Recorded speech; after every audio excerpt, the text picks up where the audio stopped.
that the amount of research that customers do in the product, and particularly the one that they want to buy, it then becomes challenging, because if you come into the showroom and you've done 14, 15 hours worth of research on a specific car, it's very, very unlikely that the salesperson will know more than you do. Yeah. And that's where it becomes a challenge, and that's where we try to have different conversations with the customer, because if I was a customer and I'd done 14, 15 hours worth of research, and you walk through the showroom door, you start talking to somebody and they know infinitely less than you do, that's going to be incredibly frustrating. Absolutely. Yeah. And the old style way of talking to a customer, going through a sales process, that's long gone now. It's more about facilitating the sale for the customer, as opposed to just qualifying the customer. Do you want a 3-door or a 5-door? Do you want manual or automatic?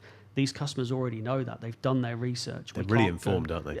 Exactly. Yeah. So the biggest frustration for me would be, as a customer, if I walked in and I felt like I was starting again, and you think, okay, this is going to be a waste of half an hour because I know what I want. Yep. And that's where the really difficulty. So I think there's a balance between the two.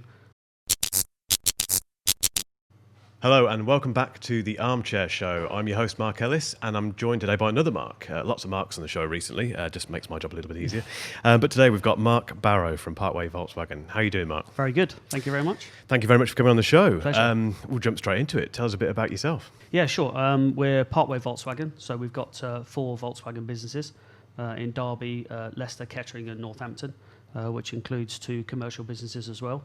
Family-run business. We've been open for 20 years in Derby, and then we took over Leicester in 2006 and Northampton and Kettering in 2010. Okay. When we retail Volkswagens, service, parts, rental as well. We took that on last year. Yep. It's going very well at the moment with the pent-up demand and everything that's gone on this year. It's been quite successful over the last few months. Good, that's positive. I like to hear that. And as group head of retail sales, what does that entail? We don't have the standard way of doing business, so we don't have general managers on site. So my job is to oversee the whole of the retail sales across the group. Okay. I'm based at all sites. I travel around and see the whole team there, liaise with the general sales manager, the team. We write training, we do advertising, a bit of jack of all trades really. But it's important that we do that because we get a good understanding of what the business needs on a regular basis. Of course. And it's very difficult sometimes if you're not that close to the business to understand exactly what it needs, what we can do to improve, how we can make the best out of a situation like we are at the moment. Yeah, of course. And being a smaller business, of course, with something that's happened recently, we've been able to pivot quite quickly and make sure that we try and capitalise on the opportunity that's out there at the moment. Fantastic. And if we rewind a little bit, what was your route into the industry? Where did you start? Well, believe it or not, I started selling caravans, actually. I worked for my dad from when I was 16 for a couple of years, and he was going to buy the caravan business, but that didn't happen. So caravans weren't my first love, but cars definitely were, particularly at 16, 17, 18, 19. So found myself into the motor trade then, and I've been there ever since. I'm in my 21st year now. Oh, fantastic. And I've done a few brands, few franchises. I've been at Volkswagen for 7 years. Yep. Seen a lot of change, obviously, with the Volkswagen brand itself over the last 7 years. Climbed that ladder from salesperson to business manager to sales manager to now head of sales, which is a fantastic job, great responsibility, but it gives you a challenge every single day, which is great. Of course, yeah. So over that period of time, you've obviously, and having had so many roles, you must have seen some big changes. Really huge. Yeah, absolutely. What do you think's changed the most during that period? What is there one thing that you can pick that has changed? I think that the regulatory way that business has changed has been huge for us. The stigma that's been always attached with the motor trade. I think that's a massive thing, and obviously the introduction of the internet and things has been huge. But I think that as time's gone on, we're starting to be a lot more customer centric as a business. Okay. Which is hugely important. Obviously, we've spent too long not trying to keep our customers, and then as time's gone on, now we understand that loyalty is hugely important, and getting it right the first time will mean we've got customers for life. And funnily enough, Volkswagen really were the first brand that I started working with that had that real focus. It was 7 years ago, so quite a while ago now. But it was really interesting to see the amount of loyalty focus that they had in comparison to other manufacturers that I'd worked with before. Yeah. And you had family members buying cars with family members there collecting cars, and I'd never seen that before. And you kind of start thinking about it logically and think, this is the way the business needs to be. You can't afford to just keep throwing fortunes at marketing and keep getting new people through the door every day. No. You've got to have that customer base that comes back to you on a regular basis, and the customer-centric element is something that has definitely changed. We're not perfect by any stretch of the imagination, and there's times that we get it wrong. There's still times that we get it wrong. Of course, yeah. We get it right more often than not now, and it's hugely important because we start to see that level of customer come back, not just for after sales, but to buy a second car, family members, brothers, sisters, children come back. Yeah. And that's where that's the really nice part of the business. It's the loyalty thing again, isn't it? We talk about that quite a lot on this show. Just picking up on something you said a moment ago, in the past, like you say, it was almost like working to not keep customers. What were dealerships doing wrong back then, do you think?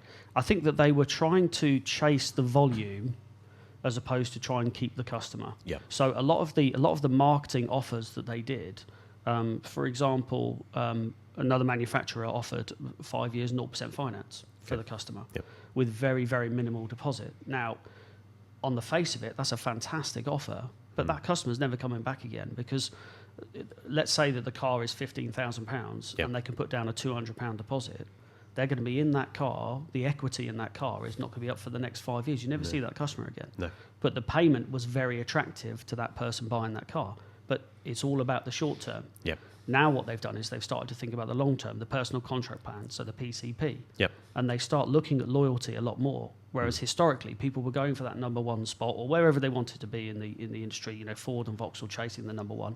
It was all about trying to get the registrations there, not thinking about, okay, that's great, but what happens to that customer in 2 years' time, 3 years' time? Yeah. Where they come to part exchange it, and the value of the vehicle, because obviously cars depreciate, is £5,000, and they actually owe £9,000 or £10,000 on finance. Now, how can you have that conversation with somebody face to face and say, have you got £5,000 deposit? Yeah.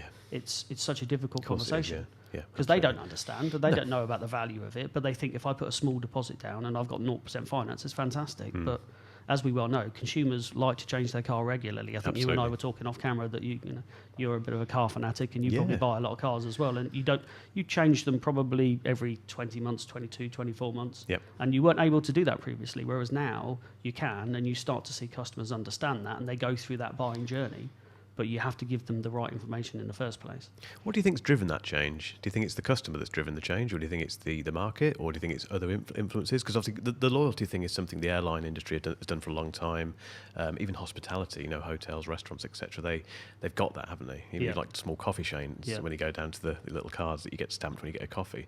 But what's driven this kind of focus on loyalty in automotive? I think that people have started to look at how much it costs to get a new customer in comparison to how much it costs to get a loyal customer in. Yeah. And with social media and things, it's very easy to lose your reputation very quickly.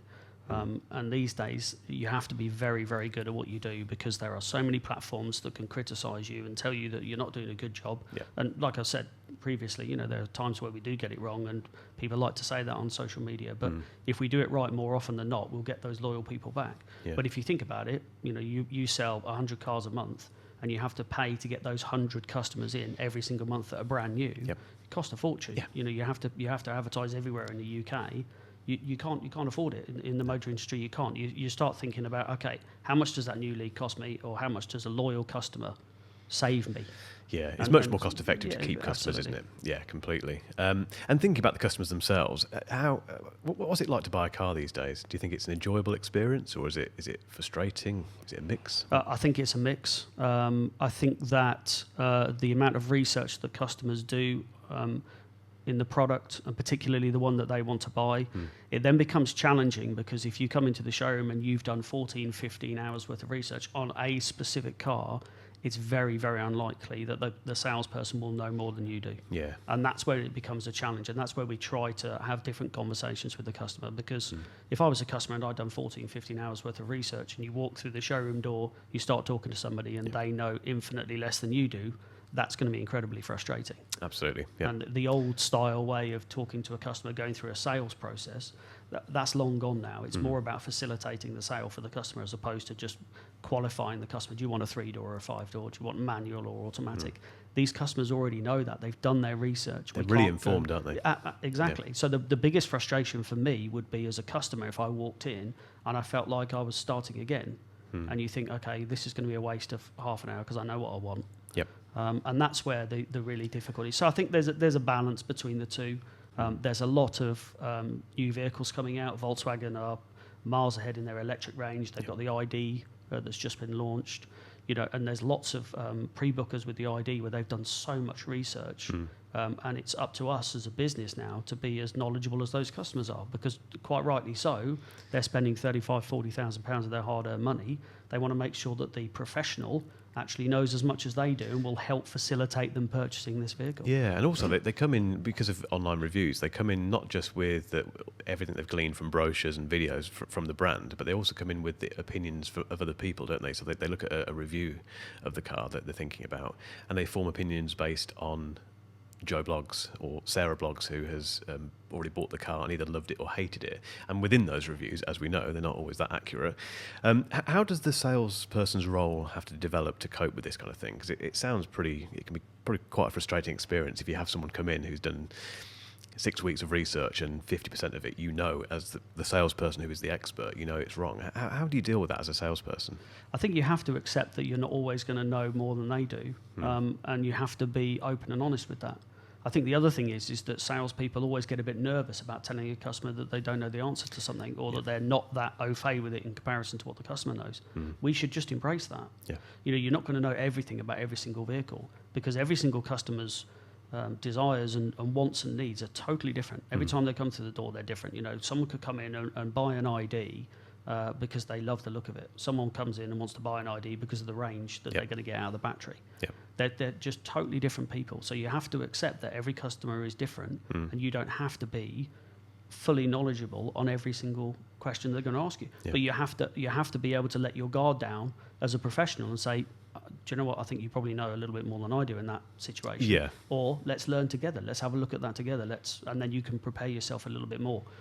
Because, launches of new vehicles is always difficult, because you go on training courses and things, and, you fall in love with it and you have a drive of it, but it's, you don't spend 15, 18, 20 hours learning it. No, of course not. Salespeople by definition tend to like to have face-to-face with customers, like to see, feel and touch, as opposed to research for 18, 20 hours. They're different people. So I think they have to accept that they're not always going to know everything, and they have to be honest with the customer and say that, rather than try to find a way of giving an answer that isn't necessarily accurate. And that does happen, and that's what we've got to try and avoid, because that's where the motor industry then ends up with a bad name, where they think, well, he's just making that up. I know the answer to that already. It comes back to the stigma that you mentioned at the start of the conversation, doesn't it? And that's something which I think the industry has done really well to kind of get rid of, because it's not fair for starters. But yeah, I think honesty is, like you say, that's the key word here, isn't it? Really? Without a doubt. That's where you'll get the loyalty back from. Yeah. It's an old-fashioned saying of people buy from people, but they have to feel like they're comfortable enough to deal with that person. Yeah. They don't necessarily have to have all the answers, but they have to be able to support that customer through that journey. And some of these businesses that they walk into, they're massive. They look really daunting. Yeah. You walk through the door and it's there's a bit of music on, but it's relatively sterile. Yeah. Especially at the moment, there's not as many vehicles in there. There's lines and arrows for directions. You have to go one way in. It's quite unnerving, isn't it? Absolutely, it's intimidating, and we have to relax that customer to come into that. Or alternatively, we're doing end-to-end sales now, over the phone or online, etc. That's a new part of the way that we're selling cars as well. Yeah, let's talk a bit about that. So in terms of remote selling, how different is that to selling in the showroom? It's hugely different from a salesperson's perspective, because a lot of the training that those people have gone through, a lot of it is face-to-face. Yeah. And they have to adapt very, very quickly, and they can't just do that from their own thought process. They have to be trained correctly to make sure that they get that right, because it is completely different. Yeah. A lot of people that come into car sales have probably done something like sofa selling, mobile phones. Yeah. And that's all face to face. So a lot of their strengths or their training has always been face to face. We've always wanted to make appointments to get the customer into the showroom, mainly because obviously we need to see the part exchange. They need to drive the vehicle. Yep. It's incredibly important that we do that and build that relationship. Now all of a sudden things are changing, and the script, so to speak, as to how we make appointments with customers, that has to change, because not every customer is local. Not every customer wants to come in and see us anymore. A lot of people want to buy from the comfort of their own home, get a contactless delivery. And that is something that is, unfortunately, because of the way what's happened with COVID, we're having to learn on the job. And that becomes very challenging, because it's not something that we would have trained for.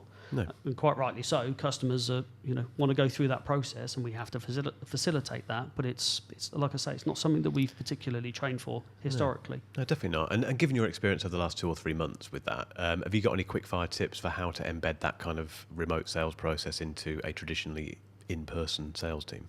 Yeah, I mean, one of the things that we always say is very early on, understand from the customer how they would like that journey to proceed. Make sure that it's down to the customer's choice. It's our phone calls have always been about making appointments. We're changing the wording of that to ensure that we're actually giving the customer the opportunity of choice. Okay. How would you like us to do that? Because we came back to work on the 7th of May, doing sort of contactless delivery, etc. Yep. So we've been back to work pretty much quite a while now. We keep forgetting that there are some people that are still on furlough. There are some people that are only just coming back to work. There are some people that are still very, very nervous. And we have to make sure that we make them feel as comfortable as possible. Yeah. If they want to buy a vehicle over the phone, online, via Zoom, without doing a face-to-face, then we facilitate that. You've got to do it, haven't you? Exactly, but we need to give them the choice. We don't want to push them down a route to say, okay, well, what time do you want to come in? Of course, yeah. Well, no, I don't want to come in, and then they feel nervous because they don't want to say they don't want to come in. So I think the best tip I can give is to make sure that you're guided these days by the customer. Yep. What the customer's done, what their research is, and how they want to purchase the vehicle. Incredibly important. Do you think this has changed the way the sales process in automotive will continue? Is this a short period that we're going to experience this change, or is it something that is going to be deeply impactful for the business, for the industry going forward? My personal opinion is that it will be for the longevity. Okay. We're looking ourselves at some point in the future to have a sort of central sales team, which will be incremental to the normal sales team, looking at selling vehicles end to end. I think that there will be a proportion of those customers that will always want the way that they're doing business now. Yeah. The amount of research and stuff, and I think that we had a conversation earlier on where the chap that we were talking to earlier on had already bought 2 cars, I think, a couple of cars end to end. Yeah, yeah. You think, wow, I mean, people are already doing that now. That surprised me, actually. Yeah, exactly. Yeah. I haven't met many other people that have done that. Yeah. And I think that more and more people will do that. And if you're doing the research and you're confident enough in the product that you're buying, used cars is a little different because they're all unique. Of course, New vehicle, you're doing the research. Again, it's important that we do the test drives and things, but I still think there will be a proportion of customers, be it 10, 15, 20%, will want to do that. So yes, I think that will be here forever. And I think it's something that we are going to look into over the next, 4-6 months. Yeah, are you excited by that, or is it something that do you relish it, or is it something that's you think's a pretty big challenge? It's going to be a challenge, but it's going to be a good one. Yeah. I think that the motor trade has always been a bit of a late adopter with these things. With training and etc. I think that we're already 5 years behind. I think that people were saying that during the lockdown, the motor industry's moved forward 5 years in 3 months or something. So yes, it's a challenge, and it's going to be difficult, but it's going to be worth it. I don't think we can afford to lose 10, 15, 20% worth of customers. They'll just buy one from somewhere else. Absolutely, yeah. There's always somewhere else to go, isn't there? Yeah. And just lastly, Mark, what do you think the dealership of 2030 is going to look like? Can you even look at that far ahead now? Yeah, probably. I mean, it was at the beginning of the year. If you'd have asked me these questions, I wouldn't have told you what was happening in 6 months. But I think there will be less businesses, but I think that there will still be the same type of business out there. Yep. If you look at some of the people that have bought online, the big companies, some of the big car people that just sell online, they've started to acquire dealerships. Okay. Yep. And I think that they know that there is still an element of that still needs to be part of it. I think omni-channel retailing will continue. I think there'll be plenty of ways to purchase vehicles. but there will still be businesses. I think that there will be less car dealers than there were. I think that networks will shrink, manufacturers' networks will shrink. I think that there won't be as many around, but I still think that they fundamentally will be the same. There are still a lot of people, and I think that Auto Trader did some research, something like 76% of customers still wanted to have that face-to-face contact. Yeah. That's still a massive, massive amount of people. That's huge, isn't it? Yeah. It's very reassuring, I think, to be honest. I'd hate to think of a world where there's no car dealership anymore, because I'm one of those people who would want to go in. Yeah, absolutely. I'd hate that as well, because I'm no good at anything else. I don't know what I do.